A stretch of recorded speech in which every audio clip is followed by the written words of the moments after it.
Vaccine rollout. Currently 28.3% of Queenslanders are fully vaccinated. We are losing pace, and I'm determined to make sure that we don't, because vaccines are our ticket to a better life, and I'm encouraging people to go out and get vaccinated. Now, I understand there's a lot of mixed messaging, and I heard today about a lot of ifs. Well, if we are to restore our community and we are to reconnect our loved ones, we've got to get a little bit of straight talking and a bit of confidence in the messaging. And I want to show a bit of leadership and say to people that the greatest gift they can give their family and the business at the end of the street is to get vaccinated. Please do so, and do so as quickly as you can. I'm going to reflect just quickly on the comment today around the pause in accepting people because of hotel quarantining, and I'm mindful I've only just heard this for the first time now. My message to the government is, if the health advice has changed, release that health advice immediately. Every Queensland family deserves no less. Please do that. Can I make a comment about the Griffin report, just on releasing health advice? I heard the Premier's comments today, and it's a little bit rich when only 48 hours ago we were talking about the Prime Minister not releasing advice. So I asked the government, release the Griffin report in full, immediately. Don't give us some washed down view that goes through Cabinet. We want to see it in full, and we want to see it immediately. Queenslanders are owed that. In that document is what we need to know, how to improve hotel quarantining into the future.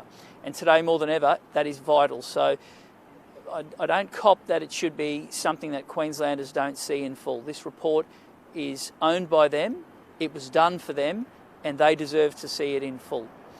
Now, why we're here today, and before I hand over to Brent as Shadow Open Data, but more importantly to Steve Bennett as local member and community champion here, I want to talk about the Queensland Health Crisis. And it's not going away, and neither are we.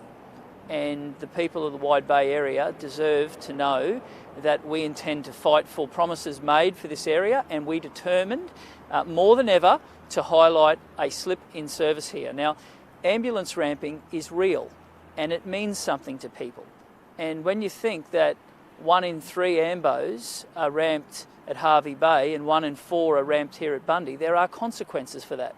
That means that if your child is suffering an asthma attack, or your father's suffering a heart attack, or grandma's taken a fall, it is less likely for an ambo to turn up on time.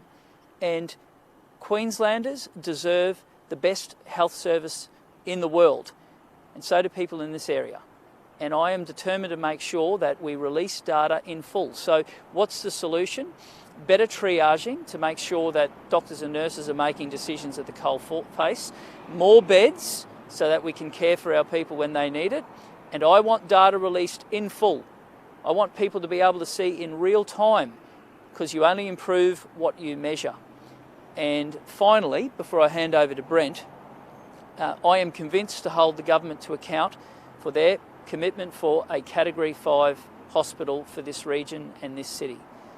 And all of the crab walking back that I'm hearing doesn't cut the mustard. This city was promised a Category 5 hospital in the election campaign. Not some washed down version of it. That's what they were promised, and that's what they deserve. Promises made need to be kept. And we are going to hold the government's feet to the fire until the people of Bundy get the level of service and a Category 5 hospital that they were promised during that campaign. Over to you, Brent. Thank you, David.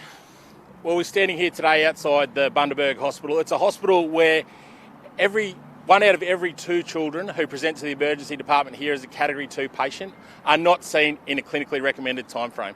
That's children with severe respiratory distress, children with amputations, severe trauma.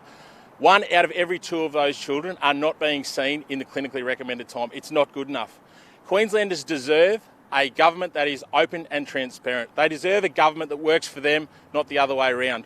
In order to fix these problems, like the ambulance ramping here at Bundaberg Hospital and across Queensland, we need to measure it, and we can't fix what we don't measure. So I'm calling on the government to release hospital data, emergency data, outpatient data in a timely manner. Other states can do this in 15-minute blocks. Queensland does it quarterly. At the very least, we should be seeing this emergency data monthly, if not in real time. So it's time for the government to get real and to get transparent with Queenslanders. We want to see hospitals like the Bundaberg Hospital here functioning more efficiently than they are now. And the best way that the government can do that is by releasing real-time hospital performance data. Stephen. Well, good morning. Again, firstly, my thanks to David Crisafulli, our leader, and Brent Mickelberg for coming up to Bundaberg. This is a really serious issue right across Queensland, and I want to put a couple of human faces to this story about ambulance ramping. Firstly, I want to say this issue, as David said, is real, and I want to focus on a 93-year-old who contacted our office and the people that were involved over the weekend, where she laid in Bargara for 2 hours waiting for an ambulance, and the 150 responses we've had to our local petition and campaign about what ambulance ramping means. So we have real stories, we have real people in our community that are suffering every day as a result of the crisis that now engulfs Bundaberg Hospital.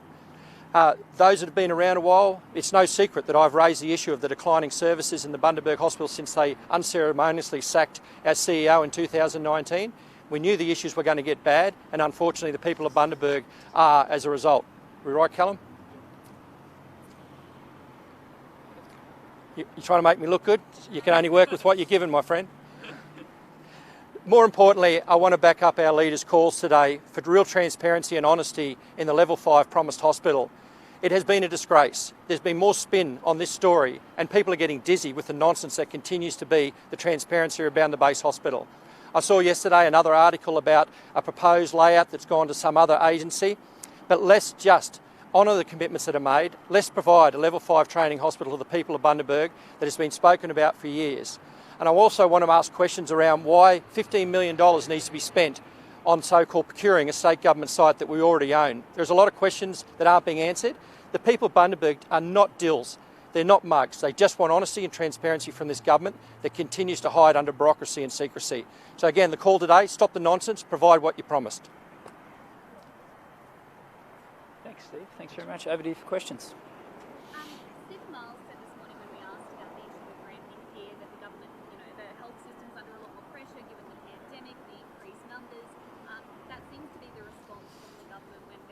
Yeah, well, it's a shame because the trend over the last half a decade has progressively got worse. Before, during COVID, and in spikes, in peaks, in troughs, it has just continued to get worse.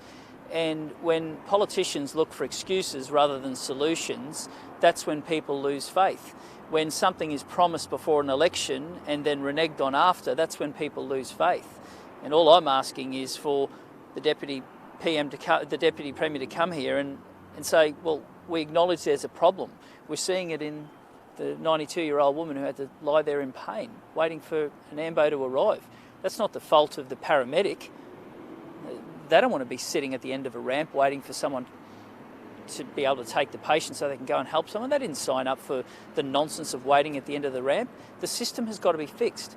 And to make excuses after we've seen a slide over the last half a decade, that doesn't cut the mustard. They also say that the most, critical patients are seen within the recommended time frame. Does that matter when there's such a majority that aren't? And are you worried that something devastating could happen to those patients that are left waiting? Well, it's cold comfort for those 1 in 3 across the Wide Bay who are waiting longer than they should. It's cold comfort for the ambo who just wants to leave the ramp and go and serve their community. It's cold comfort for anyone who wants to see a world-class health service who lives in regional Queensland. And I don't want excuses. I want the government to acknowledge there's a problem. I want them to acknowledge they've progressively been losing control of the health system and they have to deal with it. And every Queenslander deserves a world-class health system. And what we have seen in recent years has been a slide away from that, and that's disappointing. During the election campaign, it's going to be a Level 5 hospital, and then after that, it's a hospital, but it's described as Level 5 services. Essentially, it's two different things, or it's the same thing. It's caused a lot of confusion. Is that the reason why you're so sure we might not pull through with it? Yeah, I'm just really disappointed in that. The commitment was very clear in the lead up to the election. The commitment was for a Category 5 hospital. There wasn't a little asterisk and a few caveats on it. That was the commitment. And if you make a promise, you keep the promise. And if not, people will question how serious you are about providing a world-class health service, and they'll certainly question how serious you are about this city. And not once have I heard the state member say a thing about this in the Parliament, not once. He should be standing up and saying, no, this is the commitment that was made for my city and I'm going to hold my government to account. The only person who's done it is this fella. And that's really disappointing, because people deserve a hospital that is world class, and they deserve, if a promise is made, a promise is kept. Tom Smith said today that they've delivered what was promised. Yeah, well, I think the people will deliver him what he deserves. The situation with ramping too, Stephen Miles said it's a bit rich for the opposition to be criticising, given the number of workers who were sacked during the Newman government. Yeah, it's disappointing if the greatest reason that this government believes that it should be re-elected is to critique a government that would have finished a decade ago by the time of the next election. People will justifiably say, I think it's time to show them the door. And it's a shame when politics comes before people. And the commitment that was made here didn't have any caveats on it. It was a plain and simple commitment, and we want them to honour that commitment. And the silly games that are being played at the moment does no one any favours whatsoever. We just want them to honour exactly what they said they were going to. Do we know why we're paying $15 million to buy a hospital site that's already owned by the government? No, but I think Stephen articulated that very clearly, that it just seems like another stalling tactic. It seems like they find every excuse not to build what they promised, and even the watered-down version they want to build, they just don't want to build. It's really disappointing. Are you worried that lives are going to be lost in the line made? I've spoken with a person in Queensland whose wife died in his arms waiting for an ambulance that didn't arrive. I don't want other Queenslanders to experience that. And the slide in health services, what happens when a government starts losing control of that means everyday Queenslanders get caught up in it. And it's multi-generations. And just imagine if that's your child who's having the asthma attack and you just want to see a paramedic arrive. Just imagine if that's your dad having the heart attack. Just imagine if that's your grandmother who is waiting with a broken hip for someone to arrive. And I repeat what I said. This is not an issue about paramedics and their performance. They are ringing us and asking us to raise it on their behalf. They've had enough of the broken system. They want to have paramedics and nurses and doctors back in charge, and they want to be properly resourced, and they want to have an end where they spend too much of their shift waiting at the end of a ramp for a bed to open up to serve people who deserve it in their hour of need.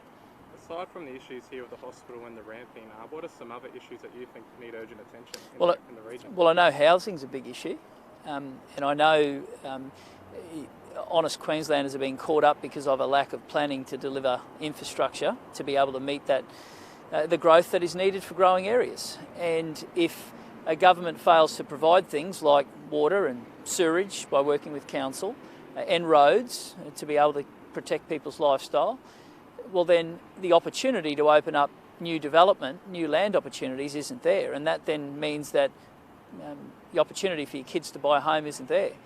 The level of social housing hasn't increased to the level it should in this region, and that's why you're experiencing pressure when it comes to housing in this area. So I guess what are the solutions fix all those? To get out of the way and allow people to bring development to the market. And if you build infrastructure and open up opportunities for new land to come on the market, that helps drive the cost down. If you're prepared to work with the community sector to deliver more social housing, that helps drive the availability of housing stock up and the demand down. They're simple things that they could embark on immediately. What's your commitment to water security in the region? Not to rip down the best asset that this place ever had, and to make sure that we restore water security once and for all. And this is a proud region, and it's been built on the back of some people who've taken a chance in agriculture, and that only happened because of great soil and good water. And to see what has happened is soul destroying. What do you believe is going to be the outcome from that report, which is due at the end of the year? Well, I've seen a lot of due dates on that report, and I just haven't seen the report. It's as though it just keeps on getting kicked down the road, that somehow the bad news is going to get better with age. It's not, and farmers need certainty, but so too does this community in general. Just because somebody doesn't work on that farm or own that farm doesn't mean that their economic future isn't tied to agriculture. This is a proud region that is diverse in its offering, but a big part of it is underpinned by agriculture. And if you're the young barista in town who relies on people coming through to buy your coffee, chances are one of them involves somebody getting paid as a result of farming, and water security is a key part of that. When the Water Minister last came to town, he said regardless of what the outcome is for Paradise Dam, there'll be an alternative form of water security or infrastructure in the region. Is that a similar commitment you guys could make? Well, I just want to know when this is going to happen, because this has been going on for far too long and people are making decisions about where they invest. And I want them to invest here. I don't want them to invest in other parts of the country. I want them to invest in Queensland and know that we're serious about water security. But the government hasn't built a water project of any magnitude for the better part of a decade and a half. And the irony that that is the one that's just been ripped down is soul-destroying for anyone who believes in agriculture. So you guys would be keen to build a water project in this region? Make no mistake, we will be rolling out water infrastructure projects across the state, and we'll have a big ticket vision as well. And every region, in every part of Queensland, will know exactly what we will deliver with water security for them. And more importantly, the farmers and the community that rely on them will be able to make investment decisions knowing that they won't get out of bed one day and see machinery tearing down perfectly good dams. That's the commitment we'll be making. Thank you. Thank you. Thanks. Thanks.